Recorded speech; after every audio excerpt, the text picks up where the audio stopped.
మాకు నారా లోకేష్ గారు చాలా హెల్ప్ చేశారు. మాకు వెంటనే మేము కాంటాక్ట్ చేయగానే అతను మాకు స్పందించి ప్రతి 24/7 అతను కాల్స్ చేస్తూ మీరు టెన్షన్ పడకండి, మేము ఉన్నాం, మేము మీకు అన్ని రకాలుగా హెల్ప్ చేస్తామన్నారు. అలాగే మాకు పోఖ్రా నుంచి స్పెషల్ చార్టర్డ్ ఫ్లైట్ వేసి కాఠ్మండూ చేర్చారు. కాఠ్మండూ నుంచి మళ్ళీ స్పెషల్ ఫ్లైట్ వేసి వైజాగ్ చేర్చారు. ప్లస్ ఫ్లైట్లో మాకు ఫుడ్ అన్నీ ఏర్పాటు చేసి మమ్మల్ని చాలా జాగ్రత్తగా మా వైజాగ్ దిగించారు.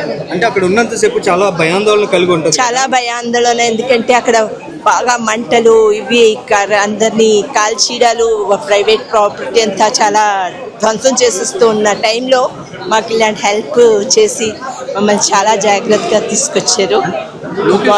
మాట్లాడాక మీకు ఎలాంటి ధైర్యం కలిగిందమ్మా? లోకేష్ గారు మాకు చాలా ధైర్యం ఇచ్చారు. ఇది మా డ్యూటీ, మేము చేస్తాము, మీరు ఏం టెన్షన్ పడకండి, మేము థ్యాంక్స్ చెప్తే ఇట్స్ అవర్ డ్యూటీ అని చెప్పి మాకు అందరికీ చాలా ధైర్యం ఇచ్చారండి. అందుకోసం మేము చాలా కృతజ్ఞతలు. మాది డ్యూటీ అమ్మా, మేము చేస్తాం, మీరు ఏం టెన్షన్ పడకండి అనుకుంటూ మాకు చాలా హెల్ప్ చేశారు. అన్ని చోట్ల కూడాను మాకు ఎక్కడ ఇబ్బంది పడనివ్వకుండా చాలా జాగ్రత్తగా చేశారు.